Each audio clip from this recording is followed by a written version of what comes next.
T mapping दी गई है V3 से V2, अभी जस्ट हमने एग्जांपल दिया था। V3 का एक component x1 x2 x3 sorry element लिए हैं, उस पर टी नियम लगाए हैं। तो डेफिनेशन क्या कहती है कि पहले दोनों का डिफरेंस हो जाएगा और पहले और तीसरे का सम। अब हमें शो करके दिखाना है ये जो मैपिंग डिफाइन करके दी है ये एक लीनियर ट्रांसफॉर्मेशन है, यानी कि रैखिक रूपांतरण है। तो इसके लिए हम क्या करेंगे, V3 के सबसे पहले दो एलिमेंट चुनेंगे। तो ले लेना, माना अल्फा और बीटा एलिमेंट है V3 के।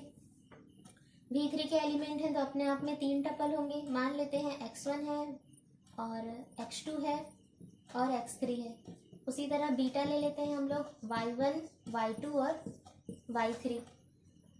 अभी क्या फर्स्ट पॉइंट ये कहता है कि अल्फा प्लस बीटा पर नियम लगाओ तो टी अल्फा और टी बीटा अलग अलग हो जाए। तो अल्फा प्लस बीटा मैंने इन दोनों को जोड़ेंगे तो आंसर क्या आएगा। तो जब टपल्स को यानी कि वेक्टर को जोड़ा जाता है तो पहला कंपोनेंट पहले कंपोनेंट से जुड़ता है, x1 प्लस y1, फिर अगला हो जाएगा x2 प्लस y2 और x3 प्लस y3, ये हो जाएगा। अब टी नियम क्या कहता है कि टी हटाने पर पहला और दूसरे का माइनस होगा। तो जैसा यहाँ पर नियम दिया है वही नियम लगाएंगे। टी हटाते हैं तो पहले और दूसरे का माइनस हो जाएगा, x1 प्लस y1 माइनस ये वाला, तो माइनस का इंटू कर देंगे तो x2 माइनस y2, कॉमा पहले और तीसरे का सम हो जाएगा यहाँ पर, यानी कि x1 plus y1 plus x3 plus y3, ये हो जाएगा। अब इसे हम ऐसा भी तो लिख सकते हैं, ये मैं ऐसा लिख सकती हूँ x1 minus x2 y1 minus y2, थोड़ा जमा कर। यहाँ पर भी x1 plus x3 plus y1 plus y3।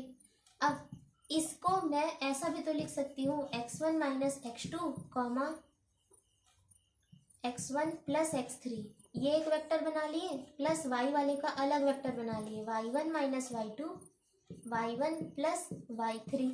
क्योंकि इन दोनों को जोड़ेंगे तो पहला कंपोनेंट पहले कंपोनेंट से जुड़ेगा तो ये वाला आएगा और दूसरा दूसरे से जुड़ेगा तो ये आएगा। तो इसको हम ऐसा भी लिख सकते हैं। और ये अगर देखो तो ये किसका डेफिनेशन है, x1 माइनस x2 है और x1 प्लस x3 है। ये तो टी नियम लगा है, किस पर, x1 x2 x3 पर। और ये क्या है, ये y पर है, यानी कि टी नियम लगा है y1 y2 और y3 पर। चेक भी कर सकते हो, टी हटाएंगे तो इन दोनों का अंतर होगा और पहले और तीसरे का सम होगा। तो यहाँ पे हम देख रहे हैं टी अल्फा प्लस बीटा लेकर चले थे, तो ये क्या है, ये अल्फा है और ये क्या है, ये बीटा है। तो टी अल्फा और टी बीटा अलग अलग हो गए हैं। अभी सेकेंड टी नियम अब ए इंटू अल्फा पर लगाना है।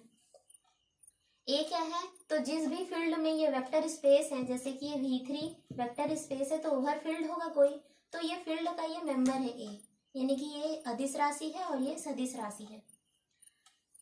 तो अल्फा तो हम जान रहे हैं x1 x2 x3 है, ए का गुणा करो उसमें तो सभी में गुणा हो जाएगा, इन तीनों में, तो आ जाएगा ax1 ax2 और ax3। अब टी नियम हटाएंगे तो क्या हो जाएगा, पहले और दूसरे का अंतर और पहले और तीसरे का सम। अभी देखो इन दोनों में ए कॉमन है, इन दोनों में ए कॉमन है, तो हम ए बाहर निकाल लेते हैं तो हमारे पास आ जाएगा x1 minus x2 x1 plus x3। ये क्या है, ये तो नियम है टी x1 x2 और x3 पर, ए बाहर है तो इसको हम टी अल्फा लिख सकते हैं। तो यहाँ देख रहे हैं ए बाहर हो गया और टी अल्फा में बदल गए हैं। तो ये लीनियर ट्रांसफॉर्मेशन में जो दो प्रॉपर्टी थी ये दोनों सेटिस्फाई करता है टी। इसका मतलब हम कह देंगे कि टी जो है वह रैखिक रूपांतरण है।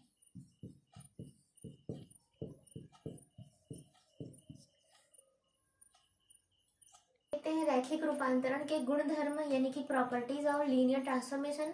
जो लीनियर ट्रांसफॉर्मेशन है उसको होमोमॉर्फिज्म भी बोला जाता है, क्योंकि हमने पढ़ा है होमोमॉर्फिज्म का भी वही डेफिनेशन होता है कि एफ जो है वो अगर दो एलिमेंट पे लगाते हैं उनके सम पर तो दोनों अलग अलग हो जाते हैं,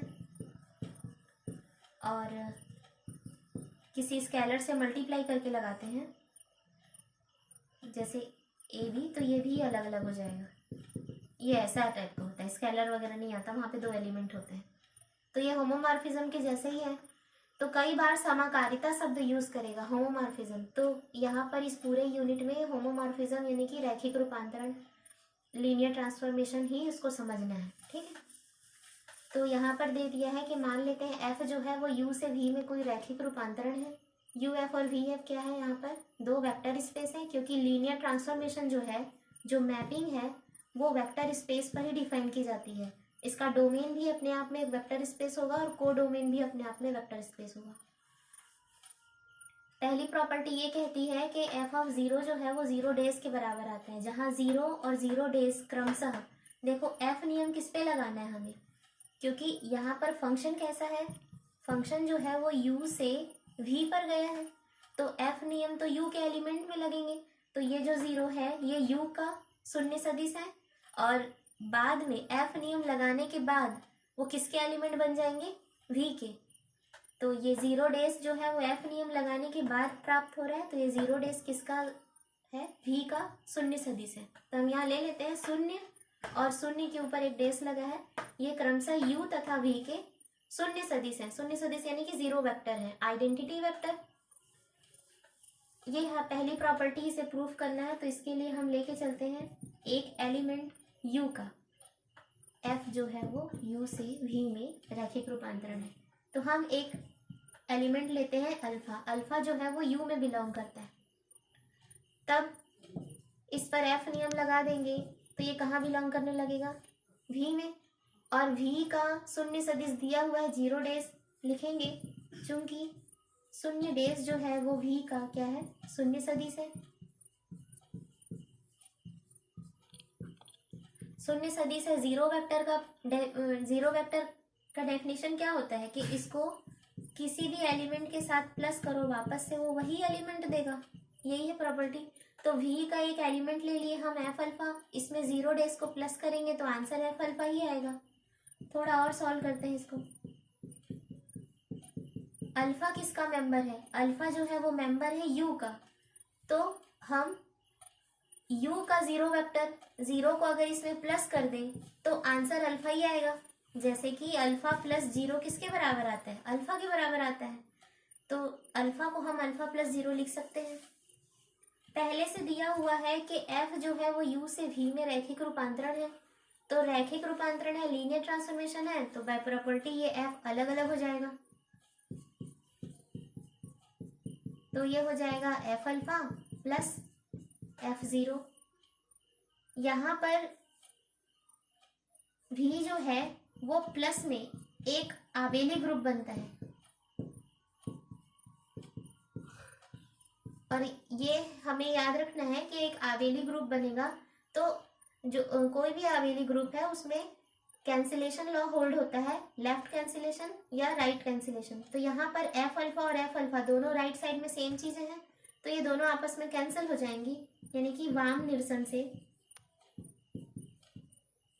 निरसन नियम से ये दोनों वाम पक्ष में ही बराबर हैं, तो ये कट जाएंगे, तो आंसर क्या आ जाएगा, जीरो डेज इक्वल टू आ जाएगा एफ ऑफ जीरो। यहाँ पे ये बचेगा, यहाँ ये बचेगा, यही प्रूफ करना था हमको, ये आगे सेकेंड प्रॉपर्टी है कि f माइनस अल्फा, मतलब अल्फा कैसा है, नेगेटिव अल्फा है, ठीक है। यहाँ पर अल्फा एक एलिमेंट है u का, तो माइनस अल्फा भी एलिमेंट होगा u का, और ये माइनस अल्फा अल्फा का क्या कहलाएगा, योज्य प्रतिलोम, एडिटिव इनवर्स, क्योंकि इन दोनों का जब सम करेंगे तो इसका जीरो वेक्टर हमें जीरो मिलता है, ये उसी टाइप का है। तो यहाँ पे माइनस अल्फा पर f नियम लगाना है, तो ये क्या होगा, माइनस बाहर हो जाएगा और एफ अल्फा में बदल जाएगा। एफ अल्फा माइनस बीटा पे लगाना है, तो एफ अल्फा अलग हो जाएगा और माइनस अलग होके एफ बीटा अलग हो जाएगा। जबकि रैखिक रूपांतरण की प्रॉपर्टी में हमने प्लस पर पढ़ा है कि अगर प्लस है तो ये अलग अलग हो जाता है, माइनस पे नहीं पढ़ा है, ये हमें प्रूफ करना है, माइनस के लिए भी ये होल्ड होता है। तो सेकेंड वाले का प्रूफ देख लो, यहाँ पर हम लेके चलेंगे। सबसे पहले तो माना अल्फा जो है वो कहाँ बिलोंग करता है, यू में, तब चूंकि यू क्या है, यू एक अपने आप में वेक्टर स्पेस है, यू वेक्टर स्पेस है, इसका मतलब यू प्लस आबेली ग्रुप बनेगा, आबेली ग्रुप बनेगा तो हर इसमें प्रॉपर्टी आएगी, 5 प्रॉपर्टी आएगी, क्लोजर प्रॉपर्टी, एसोसिएटिव, फिर एडिटिव इनवर्स आएगा, आइडेंटिटी आएगी, और उसके बाद एक कम्यूटेटिव प्रॉपर्टी आएगी। तो एडिटिव इनवर्स से अगर अल्फा बिलोंग करता है यू में, तो माइनस अल्फा भी यू में बिलोंग करेगा, और पहले से बता दिया है कि ज़ीरो जो है वो यू का क्या है, आइडेंटिटी, यानी कि ज़ीरो वेक्टर है, शून्य सदिश है। शून्य सदिश से इसका मतलब क्या है कि अल्फा को माइनस अल्फा के साथ प्लस करो तो आंसर क्या आता है, ज़ीरो आता है। अब एक काम करते हैं, इस पर हम एफ नियम लेते हैं। चूंकि एफ ले सकते हैं, रैखिक रूपांतरण है, तो दोनों साइड एफ लो, ऐसा। यहाँ हो जाएगा एफ ज़ीरो। एफ अलग अलग करो, क्योंकि एफ एक रैखिक रूपांतरण है, दो यहाँ पर एलिमेंट है और बीच में प्लस है, तो ये अलग अलग हो जाएगा। एफ अल्फा अलग हो जाएगा और एफ माइनस अल्फा अलग हो जाएगा। अच्छा, ज़ीरो जो है वो यू का एलिमेंट है, लेकिन एफ नियम लगाने के बाद ये किसका एलिमेंट बन गया, वी का। और वी के पास क्या है, zero days vector, zero vector है। तो अगर मैं यहाँ पर ये एफ ज़ीरो को ऐसा लिख सकती हूँ, F zero plus zero days side में लिख देंगे, चूंकि ज़ीरो डेज जो है वो वी का क्या है, शून्य सदिश है। तो इसको वी के किसी भी एलिमेंट के साथ प्लस करो, आंसर तो वही दे देगा, एफ ज़ीरो। तो इसका आंसर तो वापस से एफ ज़ीरो ही आना है, तो ऐसा हम लिख सकते हैं। नहीं, इसको लिखने की जरूरत नहीं है। ये हम पहली प्रॉपर्टी लगाएंगे, एफ ज़ीरो किसके बराबर था, ज़ीरो डेज के, तो ये लिखेंगे। ये हमने पहले भी सिद्ध कर लिया है कि एफ ज़ीरो किसके बराबर होता है, ज़ीरो डेज के, तो हम इसकी जगह ऐसा लिख देंगे। अब ध्यान देना, यहाँ पर एफ अल्फा जो है, अल्फा यू का एलिमेंट था, लेकिन एफ नियम लगाने के बाद अब एफ अल्फा पूरा वी का एलिमेंट बन गया है, ये भी वी का एलिमेंट है। दो वी के एलिमेंट को जोड़ने पर वी का ज़ीरो वेक्टर मिल रहा है, इसका मतलब ये दोनों एक दूसरे के एडिटिव इनवर्स है। तो एडिटिव इनवर्स लिखने का तरीका क्या है, नेगेटिव लगा के लिख देंगे। तो नेगेटिव लगा के हम एफ अल्फा को लिख दिए, यही हमें प्रूफ करना था, ये आगे। अब ये तीसरा हमें प्रूफ करना है, एफ अल्फा माइनस बीटा बराबर इतना, तो इसी को लेकर चलते हैं, एफ अल्फा माइनस बीटा। मैं इसको ऐसा लिख सकती हूँ, F alpha plus minus beta. ये प्रॉपर्टी, ये दोनों सॉल्व होके माइनस बीटा ही आएगा। एफ अलग अलग हो जाएगा, क्योंकि प्लस में अलग अलग होता है बाय डेफिनेशन। एफ अल्फा अलग हो जाएगा प्लस एफ माइनस बीटा अलग हो जाएगा। और अभी हमने पढ़ा है ये वाली प्रॉपर्टी से कि अगर अंदर माइनस है तो ये माइनस बाहर हो जाता है, मैंने ये माइनस बाहर हो जाएगा और ये एफ बीटा बदल जाएगा। यही हमें प्रूफ करना था, बड़ा सिंपल इसका प्रूफ है। चौथी प्रॉपर्टी भी देख लो। चौथी प्रॉपर्टी ये कहती है कि F A one alpha one plus A two alpha two plus ऐसे बहुत सारे वेक्टर्स का सम है ए एन अल्फा एन, तो ये बराबर हो जाएगा, यहाँ पर स्केलर ए वन बाहर हो जाएगा और ये बदल जाएगा एफ अल्फा वन में, फिर ए टू बाहर निकल जाएगा और ये बदल जाएगा एफ अल्फा टू में, इसी तरह लास्ट वाला ए एन भी निकल जाएगा और ये आ जाएगा एफ अल्फा एन में। ये प्रूफ करना है हमें, तो इसके लिए भी इसी को लेके चलते हैं, A one alpha one, A two alpha two up to A N alpha N. अब एक काम करो, इसको एक मानो और अगले को दूसरा मानो। ये समझो ये पहला है वेक्टर और ये दूसरा वेक्टर है पूरा, और एफ लगाओ तो एफ अल्फा प्लस बीटा में क्या हो जाता है, एफ अल्फा अलग हो जाता है और एफ बीटा अलग हो जाता है। ये ऐसा हो गया। अब ये हमने पढ़ा है प्रॉपर्टी कि अगर ए वन यहाँ पर स्केलर है तो सेकेंड वाली प्रॉपर्टी क्या है, एफ ए अल्फा अगर दिया है तो ए बाहर हो जाता है और एफ अल्फा में बदल जाता है, तो वैसे यहाँ पे ए वन बाहर हो जाएगा और एफ अल्फा वन में बदल जाएगा।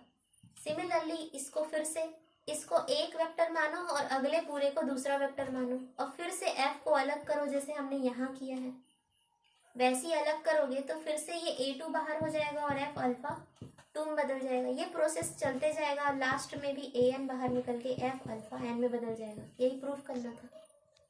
तो ये इसमें रैखिक रूपांतरण की ये जो चार प्रॉपर्टी है, ये चारों की प्रूफ को भी देखना है, ये एग्जाम में पूछे जाते हैं।